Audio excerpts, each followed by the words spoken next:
Jumpa lagi dengan podcast KPU Kota Jakarta Utara. Perkenalkan teman saya, dia Anwar. Dia Ridwan. Kita berdua dua dia. Serampang slimping bos lampe. Cakep. Host ganteng udah sampai. Cakep. Aneh juga dong berarti. Silakan. Iya. Jalan-jalan pinggir kali. Cakep. Kalinya di Bintara. Cakep. Selamat datang teman pemilih Cakep. di podcast KPU Kota Jakarta Utara.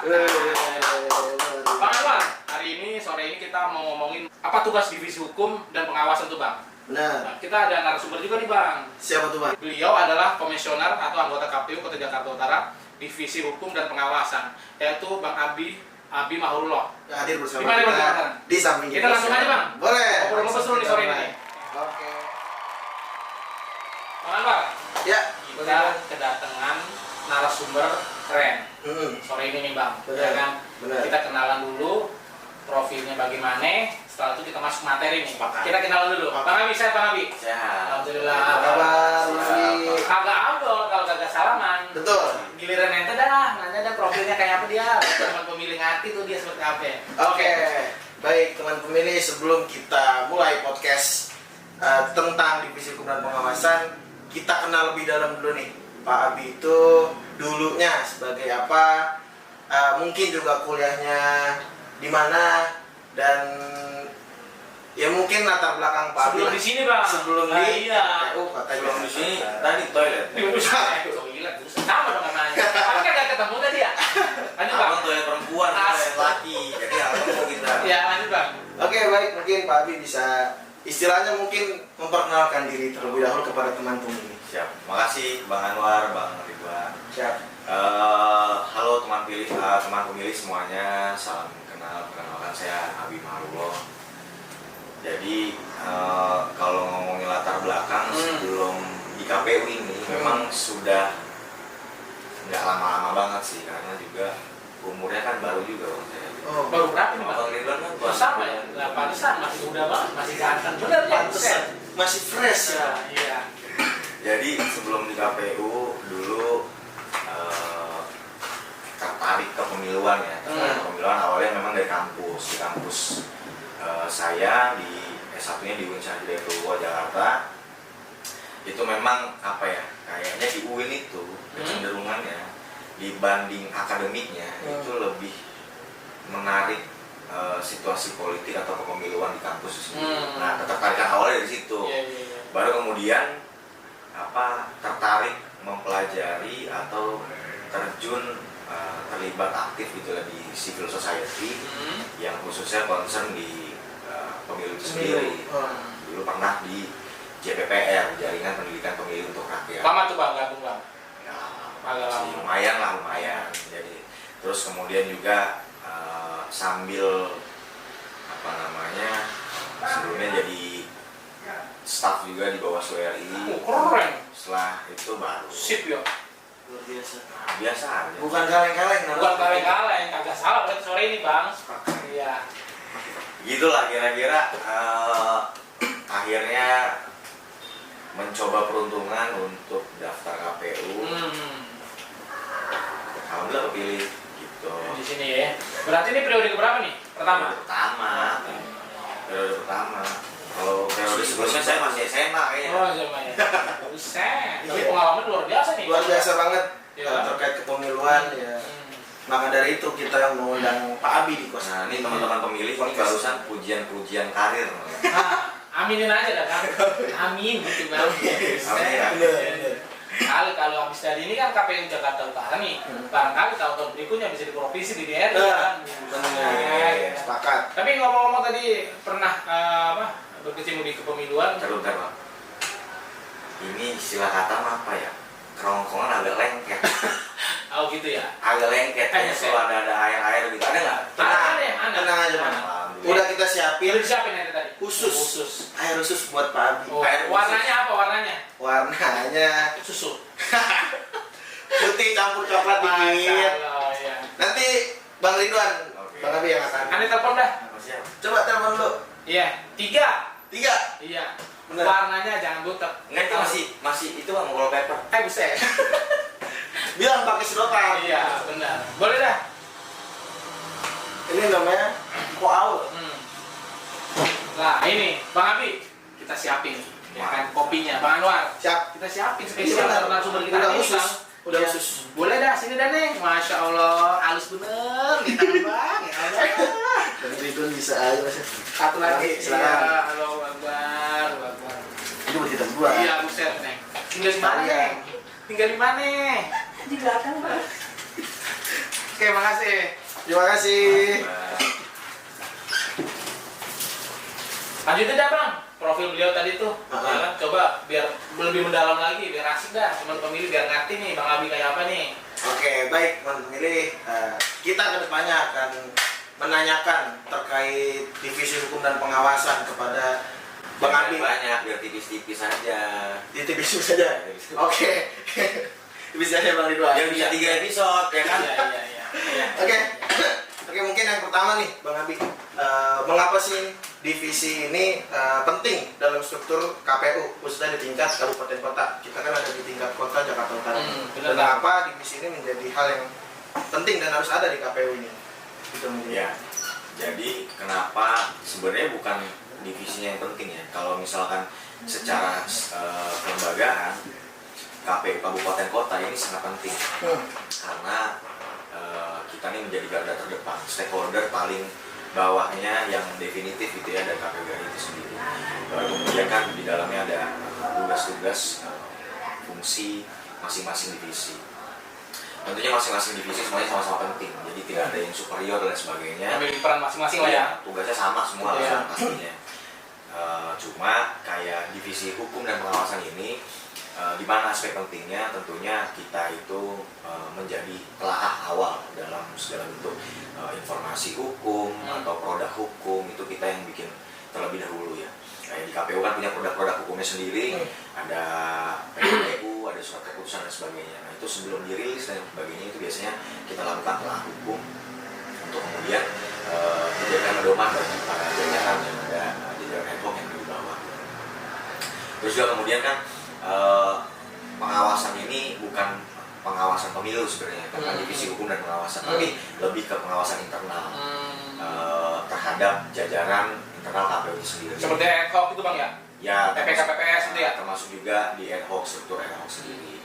Jadi bagaimana supaya kita itu lebih mengedepankan mitigasi. Kalau divisi hukum itu kita harus mengedepankan mitigasi. Pencegahan lah ya? Pencegahan, divisi manajemen resikonya kita harus tahu di awal.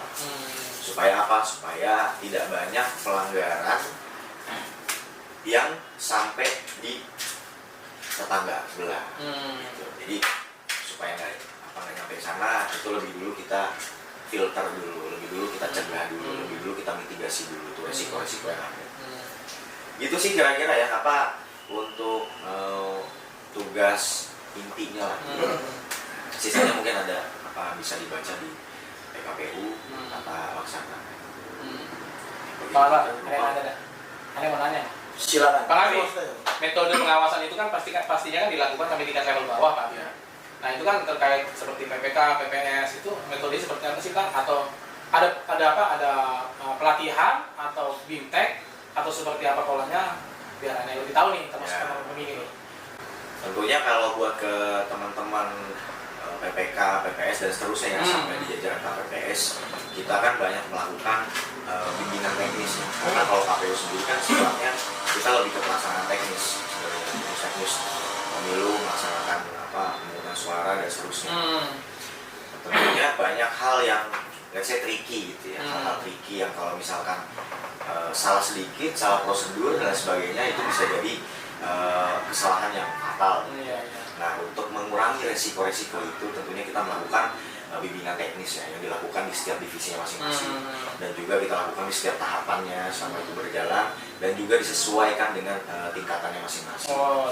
Terus juga kan bagian daripada pencegahan itu kan atau mitigasi resiko tadi kita harus rajin-rajin monitoring. Nah, biasanya kan kayak teman-teman komisioner yang lain, teman-teman anggota yang lain itu punya korwilnya masing-masing. Dia terbagi Bang ya? Sejak kantor terbagi ya? Punya korwilnya masing-masing. Nah, biasanya kita memantau, monitoring semuanya. Jadi sebenarnya tugas pengawasan ini bukan hanya kepada di divisi Divisi pengawasan itu pengawasan. sama seperti melaksanakan tahapan yang lain. Tidak ada yang kayak misalnya divisi teknis, wah semua itu berarti divisi teknis itu urusannya. Ya enggak, tentunya dibantu juga dengan teman-teman yang lain, tanggung jawab yang lain. Artinya tanggung jawabnya itu semuanya merata. Ya, pengawasan monitoring tadi itu dilakukan seluruh komisioner di korwilnya masing-masing. Melakukan supervisi Bang Abi. Supervisi, monitoring dan sebagainya. Bang Anwar, Ya. ini kan divisi hukum dan pengawasan ini ya kan. benar. Apa namanya? Mungkin khusus dalam pengawasan seperti apa sih Pak polanya Pak yang dilakukan oleh divisi hukum ini? Oh iya, pelaksanaan hukum ini kali ya, maksudnya pelaksanaan kedivisiannya. Iya, divisi. Pengawasannya kan tadi udah. Iya, divisi ya pengawasannya kan. Hukum itu divisinya seperti apa sih perannya itu? Iya, jadi kan kayak tadi kita bikin kelas hukum atau kalau sederhananya apa ya? Kalau misalkan ketika tahapan ya, ketika tahapan sedang berjalan, itu kita kayak lawyernya KPU. Pengacara. Iya, pengacara. Karena kan gini, dalam konteks melayani peserta pemilu, tentunya pasti ada yang tidak terima dan sebagainya. Iya. Ya itu kita persilahkan, itu kan diperbolehkan oleh undang-undang. Nah tentunya tapi kita juga punya hak untuk melindungi apa yang sudah kita kerjakan. Iya. Jadi kayak misalnya ketika misalnya ada laporan sengketa di Bawaslu, Iya. itu yang dilakukan oleh misalkan jajaran-jajaran kita, ya tentu kita melakukan pendampingan, advokasi, nyusun jawaban tuh sampai ambil di persidangan dan seterusnya. Nah, itu tidak hanya di Bawaslu ya, Iya. tapi juga di persidangan-persidangan yang lain, kayak di pengadilan, terus juga tentunya di Mahkamah Konstitusi gitu. Jadi kita garda terdepan ya, untuk bertugas gitu ya. Jadi kayak tadi Melakukan pendampingan ya. advokasi sebagai lawyernya, tidak hanya advokasi ya, Nah. ada juga menyusun jawaban, Oh, iya. terus juga dan seterusnya. Lanjut Bang Anwar, apalagi Bang Anwar? Berarti Masih izin banyak Pak pertanyaan ya? Bang Abi mau nanya. Ya. Lanjutin yang tadi sampai berarti misal sampai ada sengketa gitu. Bang Abi ikut turun mendampingi sana. Ya pasti, bukan cuma bukan cuma mendampingi di awal ya, dari sebelumnya menyusun jawaban, kita juga kita melakukan panggilan dulu kepada lokus wilayahnya atau di mana pelaksanaan itu masalah itu terjadi. Kita panggil dulu, kita lakukan pengawasan internal dulu, kita cari tahu dan sebagainya, Klarifikasi, kita dalami klarifikasi, terus kemudian kita susun jawabannya, hadir di persidangan, ya mengadvokasi lah ya, nemenin, mendampingin sampai tuntas. Ya bukan cuma di sidang itu juga, sampai sidang etik pun juga kita Terus lakukan ya? Kita lakukan advokasi, dampingin. Nah, ini ngomongin kita nih tadi kan, ngomongin KPU sendiri nih, tadi pengawasan dan hukum. Sekarang di luar nih Bang, kan di situ ada Bawaslu nih, saudara kita kan. Nah, bagaimana Bang terkait masalah hukum, koordinasinya dengan Bawaslu? Polanya seperti apa Bang? Ya tentunya karena bagian dari tugas divisi hukum tadi adalah melakukan mitigasi, pencegahan gitu ya. Jadi kita deteksi sedini mungkin masalah-masalah yang akan terjadi.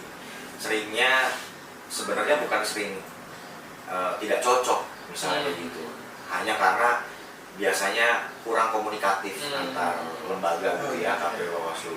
Jadi upaya-upaya yang kita lakukan adalah meningkatkan komunikasi itu dengan baik, bukan hanya dengan Bawaslu, tentunya dengan stakeholder yang ada di wilayah kita sendiri, KPU Kota Jakarta Utara, dengan kepolisian, dengan TNI, terus juga dengan kejaksaan dan seterusnya ya.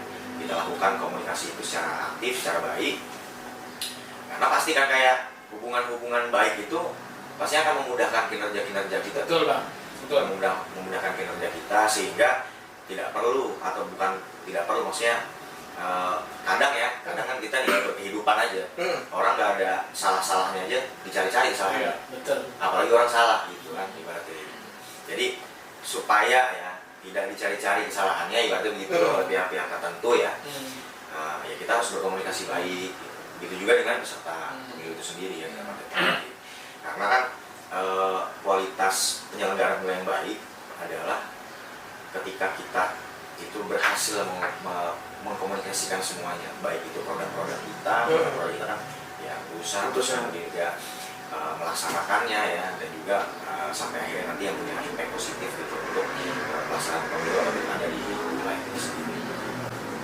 Jadi lebih ke ini sih Bang, lebih ke penguatan kelembagaan melalui komunikasi persuasi, komunikasi kelembagaan. ya baik-baik itu mana sering-sering ngopi begini lah gitu ya. Betul. Sederhananya mah ya sering ngopi aja deh, keliling Biar cair. Iya. apa es batunya. Iya. Kalau dia cair lah, Tapi diminum dulu Bang. Iya, minum dulu Bang. Minum dulu gitu ya. Biar slow. Iya. Nah, Luar biasa kopinya Bang. luar biasa nih. Enggak pernah deh. Lanjut Bang. Ya. Nah, Bawaslu ini kan mitra strategi salah satunya Ya. untuk pelaksanaan tahapan pemilu, baik pilkada, pemilihan maupun presiden. Nah, biasanya apa namanya? Contoh tadi kan komunikasi menyamakan persepsi dan sebagainya. Artinya memang pernah terjadi atau bagaimana Pak Abi, Bang Abi? Apa namanya?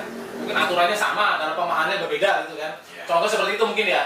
Jadi itu memang duduk bareng tuh Bang Abah. Kalau kagak duduk bareng nggak kelar-kelar tuh. Iya. Mungkin aturannya sama nih ya kan, cuma pemahamannya agak berbeda gitu kan. Kurang lebih seperti itu Bang ya. Itu bagaimana Bang kira-kira seperti itu Bang? Ya sebenarnya biasanya gini, terjadi kesalahpahaman itu bukan kita dengan setingkatan itu, Iya. dengan Bawaslu Kota biasanya. Nah, Itu biasanya trikinya ada di situ di jalan-jalan. wow. Biasanya begitu tuh, Oh, iya. bahkan kita melakukan mediasi, apa kayak misalnya seumpama ada persoalan ini surat suara kurang gitu, misalnya kita masuk dalam Iya.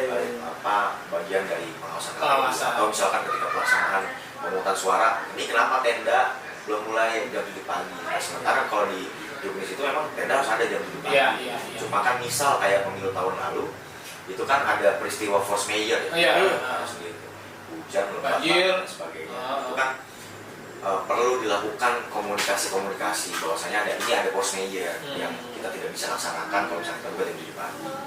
Ya melakukan komunikasi secara baik aja lah ke teman-teman dan sebagainya. Pastinya juga teman-teman pengawas kan juga berpedoman kepada Perbawaslunya ya. Iya, iya. Jadi sama-sama sebenarnya kita menjalankan sesuai PKPU, Betul. Bawaslu menjalankan sesuai Perbawaslu. Betul. Bang Mbak, apa lagi?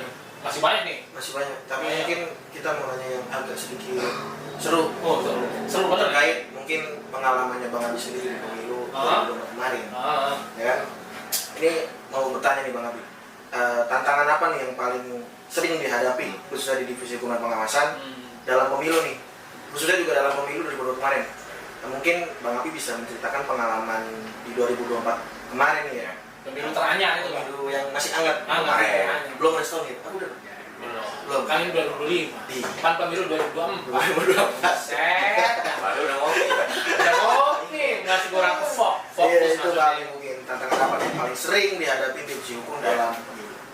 Ya, kita kan di KPU Jakarta Utara ini sebenarnya timnya juga sebenarnya nggak banyak. Nah, ketika tahapan begitu, biasanya volume sengketa tuh besar. Ya. Nah, itu kita harus nyiapin jawaban satu dengan yang lainnya. Dan bukan hanya satu laporan gitu kira-kira, atau satu laporan dari partai politik, tapi juga ada laporan-laporan dari partai politik yang lain, atau dari peserta pemilu yang lain. Terus juga belum hanya di satu lokus tuh. Iya, iya. Itu juga bisa ada lokus-lokusnya yang lain. Jadi volume sengketanya itu lumayan besar.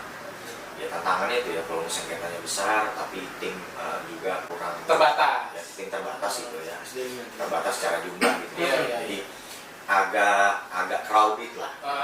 Apa namanya menghandle yang kayak gitu. Tapi alhamdulillah terselesaikan. Tentunya juga kan kayak selain volume sengketa yang besar, tantangan kita kan gini, kita ini KPU adalah satu-satunya lembaga ya, yang Ya. secara sah dan legal itu ditugaskan untuk mengelola konflik. Jadi konfliknya dikelola gitu sama kita. Ya konflik apa ya? Konflik kepentingan peserta pemilu gitu. Iya, iya. Mereka menjadi anggota dewan dan sebagainya. Nah itu jadi tekanan secara internal maupun secara eksternal, Intervensi dulu Bang. intervensi secara politik gitu ya, intervensi secara politik itu ya pasti ada aja. Iya. Makanya kita kayak harus apa namanya sama rata memperlakukan semuanya gitu supaya tidak ada terkesan tebang pilih gitu, Iya, dalam iya. melakukan pelayanan. Karena sebenarnya sesuai dengan apa, moto kita semua gitu ya, KPU KPU melayaninya melayani semuanya gitu, Iya. semua peserta pemilu Udah pandang dulu melayani siapapun. begitu kira-kira. Terus juga kan apa ya berikutnya itu adalah pemahaman publik terhadap aturan-aturan KPU yang tidak umum. Benar tuh. Iya. Itu sering banget terjadi. Ya akhirnya bikin sebenarnya kan kalau lagi pemilu kayak gitu mah orang udah nggak mau tahu yang lain. Iya. Kalau ada apa-apa sih salahnya KPU. KPU ya benar tuh bang. Udah nggak salah yang lain, ini salah KPU. Padahal sebetulnya apalagi di zaman media hari ini gitu. Iya. Ya, kita sama-sama tahu gitu. Viral tuh bang. Iya. Waktu itu pernah. Jadi pemilu 2024 kemarin ada laporan masuk, ada pemilih melakukan coblosan 2 kali di daerah Gading, sebutannya begitu. Orang marah-marah lah, Iya. marah-marah. Kita coba dong cek apa gitu. Ternyata bukan Gading sini, Gading Serpong. Wah, buset. Kita cek soalnya nggak ada di TPS ini apa segala macam. Jadi kayak apa namanya, kadang masyarakat dalam menilai sebuah berita dan sebagainya itu kan juga reaksioner. Iya. Melihat berita-berita kayak gitu. Ya kita juga pengennya sama sebenarnya. Apa dalam hal menerima laporan atau keluhan orang-orang, ya secara reaktif gitu. Kita harus langsung selesaikan hari itu juga, harus selesaikan detik itu juga. Jadi kayak pemahaman regulasi yang lain, itu kan kalau tadi tuh kayak kondisi sosiologis lah ya. Karena lembaga, karena lokus dan sebagainya, karena berita masuk dan sebagainya. Yang secara aturan juga ada juga tuh yang kayak gitu ya, kayak ini kok dia nyoblosnya bukan warga sini, TPS-nya di sini, kayak gitu. Ini pasti ada mobilisasi massa. Nah, padahal di aturan KPU sendiri itu kita ada mekanisme namanya pindah memilih. Nah, gitu. Jadi kayak, dan sayangnya kan soal pindah memilih ini tidak menjadi pengetahuan sebagai hal yang umum gitu. Betul, ya. Nggak banyak semua orang tahu mekanismenya gimana, pelaksanaannya gimana. Termasuk dalam melakukan pindah memilih ke sana. Waktu itu juga kita terima banyak komplainan. Kenapa saya nggak bisa pindah memilih ke sini? Ke sini. Ya ibu KTP kan berdasarnya harus KTP. Ya. Nah ibu KTP bukan situ, nggak bisa. Iya. Kan harus dasarnya harus KTP asal. Enggak, ini pasti akal-akalan KPU untuk supaya saya pendukung ini, saya nggak bisa kayak gitu-gitu tuh. Buset, boro-boro ngakalin ya. Kayak gitu. Itu biasanya Bang Abi, yang seperti itu biasanya mendekati hari H tuh Bang. Iya. Rame tuh. Nah, Iya, KPU serbu tuh. Udah mulai 3 bulan. Benar iya. Ya begitu tuh. Jadi kayak tantangan-tantangan kita ke masyarakat dalam penerapan regulasi itu sendiri. Jadi makanya harus lebih banyak media-media yang membantu kali ya. Membantu. Sosialisasikan itu ya. Ya termasuk kita sendiri. Iya benar. Termasuk kita dan jajaran kita tuh harus sering-sering rutin memberikan pengetahuan pemahaman masyarakat agar supaya yang kita lakukan ini benar. Bahwa jadi kan ada insight tentang pemilu, karena masalah pemilu itu sebenarnya masalah klasik. Setiap tahun tuh masalahnya itu sama. Iya. Rata-rata kurang Kagak jauh beda ya. Seperti itu tadi ya. Bang, tadi tuh ini agak sensitif nih ngomong. Nah iya, biar clear kita. Boleh silakan. Biasanya kan KPU gampang disogok gitu ya, gampang diintervensi ya kan. Tapi menurut Anda sih, kalau aturannya udah jelas, kayaknya KPU mah santai-santai aja. Regulasi kan udah jelas sih seperti itu, gak mungkin itu sono kembali lah. Cuma kali masyarakat memang butuh informasi lengkap dari KPU sendiri dan media kali ya, gitu kali. Makanya kan Anda bilang tadi, Pak Abi tadi bilang kan ada intervensi segala macam. Menurut saya sih kali kalau udah jelas aturan jelas, nggak mesti takut kan gitu Pak. Bener nggak Pak? Betul. Nah, iya. Nah, jelas kita semua kan melaksanakan segala sesuatunya ini berdasarkan aturan yang sudah ditetapkan. Iya. Pun bagaimana jika kondisinya ada yang tidak menerima misalnya kayak gitu, tentunya juga ada mekanisme selanjutnya gitu ya. Mekanisme lanjutannya. Jika misalkan pelanggaran-pelanggaran yang dilakukan adalah terkait dengan administrasi, laporkan ke Bawaslu. Jika pelanggaran-pelanggaran yang dilakukan adalah terkait pidana, potensi pidana begitu, dilaporkan ke Gakumdu. Bagaimana jika misalkan persoalan terkait dengan persoalan etik, laporkan ke DKPP gitu. Yang jelas mekanismenya semuanya sudah diatur dalam undang-undang, dalam peraturan PKPU itu sendiri, dan juga peraturan-peraturan yang lain yang memiliki kaitan, yang berkaitan. Teman pemilih KPU Kota Jakarta Utara, menarik pada sore hari ini kita membahas terkait hukum dan pengawasan. Ya benar nggak Bang? Benar. Luar biasa nih narasumber kita. Jauh-jauh kita undang Dari mana tuh? Ini jadwalnya udah 3 hari yang lalu Bang Anwar. 3 bulan. Baru kali ini Bang Abi bisa kesini, alhamdulillah. Alhamdulillah banget. Iya, alhamdulillah banget. Jadi kita memberikan pemahaman kepada masyarakat, ya kan teman pemilih biar ngerti nih tahapan-tahapan apa pemilu itu, khususnya pada sore ini hukum dan pengawasan. Benar kagak? Nah, Bener. Bang Abi, pesan buat masyarakat dah apa kira-kira? Pesan Oh, iya. bukan pesan dan kesan ya, pesan Pesan. doang. pesan buat masyarakat ya, apa namanya, ada giung di KPU itu bahwa kalau di Giung apaan? ada giung, Ada giung. bukan giung ya, bukan ada giung. Giung mantap ya. Kalau bahasa ininya tuh istilah kata Istilah. ya. Nah, Kita nggak ngerti. Ya, iya. adalah istilah kata. Oh iya. Makanya itu jadi tahu gara-gara Bang Abi. Bang Abi. Gitu ya. Jadi adalah istilah katanya dalam KPU tuh, kalau divisi hukum itu adalah selimutnya pemilu. Pemilu. Nah, Pemilu. karena kita tuh apa ya, nyelimutin semua kerjaannya teman-teman gitu, atau divisinya teman-teman kerja semua, cuma Iya, kita iya. apa gimana supaya aman, nyaman, tidurnya nyenyak dan sebagainya. Iya. Gitu. Jadi kayak tentunya kayak divisi teknis supaya gitu. Misalkan melaksanakan tahapan dan sebagainya itu kan memerlukan hal-hal yang apa ekstra keras gitu, bukan hanya secara fisik ya, tapi juga mental dan seterusnya.